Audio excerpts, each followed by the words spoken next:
Hello friends, welcome to promo breakdown channel. Star Plus के one of the most popular serial Yeh Rishta क्या कहलाता है serial के आज रात के एपिसोड में आप सभी को अब यही दिखाया जाएगा कि जो रूही है वो अभीरा से यही बोलने वाली है कि अभीरा को पोदार फर्म में जॉब करनी चाहिए।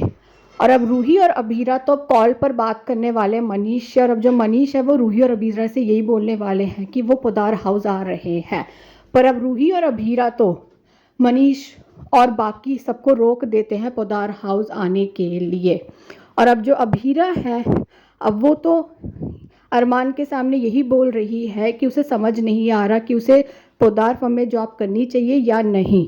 पर अब जो अरमान है अब वो तो अभीरा से ही बोलने वाला है कि तुम जो भी डिसाइड करोगी मैं तुम्हारे साथ दूंगा। और अब जो विद्या है अब वो तो दादी साहब से यही सवाल करने वाली है कि दादी साहब ने क्यों दिया अभीरा को पोदार फर्म में जॉब करने का ऑफर।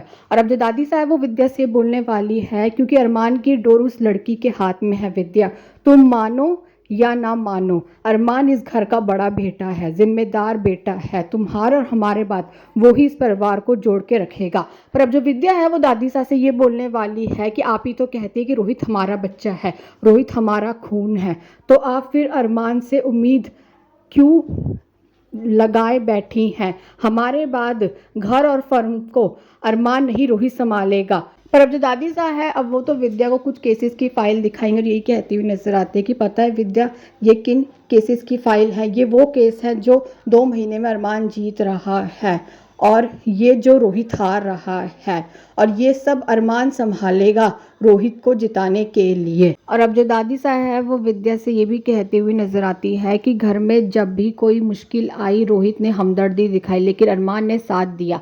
पर अब विद्या फिर दादी साहब से यही सवाल करने वाले कि दादी साहब ने पोदार फर्म में अभीरा को नौकरी का ऑफर क्यों दिया। और अब जो दादी साहब वो विद्या से ये बोलने वाले कि वो लड़की बहुत काबिल है, विद्या इतनी काबिल है कि हम चाहते हैं कि वो हमारे साथ दे, वरना वो पोदार फर्म के लिए खतरा बन सकती है। हमें ये डर है कि अगर अभीरा कामयाब वकील बन गई तो वो अरमान को अपने साथ लेकर चली जाएगी, तब पोदार फर्म में ताला लगेगा। दादी साहब विद्या से भी बोलेगी कि अभीरा हमारी फर्म में आ जाएगी तो उसकी काबिलियत से हमारी फर्म को फ़ायदा होगा, वो नौकरी के लिए हमारी एहसानमंद रहेगी, घर छोड़ के नहीं जाएगी और अरमान भी यहीं रहकर परिवार और फर्म को संभाल के रखेगा। पर अब विद्या दादी साहब से ये बोलने वाली है कि और संजय भाई साहब आप उनको भूल गई, वो भी तो इस फर्म को संभालते आए हैं आज तक, वो इतने बड़े वकील हैं। पर जो दादी साहब वो विद्या से बोलेगी कि पर वो दामाद है, बेटे नहीं, जमाई सा अगर फर्म संभालेंगे तो बंसल परिवार का नाम रोशन करेंगे।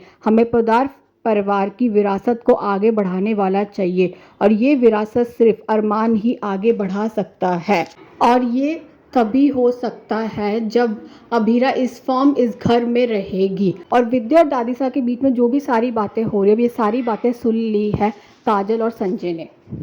और अब जो अभीरा है वो तो यही सोच रही है कि उसे पोदार फर्म में जॉब करनी चाहिए या नहीं। और अब जब विद्या आरती कर रही होगी तो विद्या के हाथ से आरती की थाली गिर जाती है। पर अब जो अरमान है वो आरती की थाली को संभाल लेता है, पर अरमान कब हाथ जल जाएगा।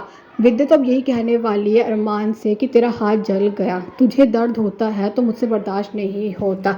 अरमान अब विद्या से ही बोलने वाला है कि मुझे दर्द हो रहा है माँ। पर जो विद्या है वो तो वहाँ से चली जाती है और तभी अब वहाँ पर रोहित आने वाला है। और अभी देखना तो इंटरेस्टिंग होगा कि आगे जाकर सीरियल में और कौन कौन से बड़े बड़े ट्विस्ट आने वाले हैं।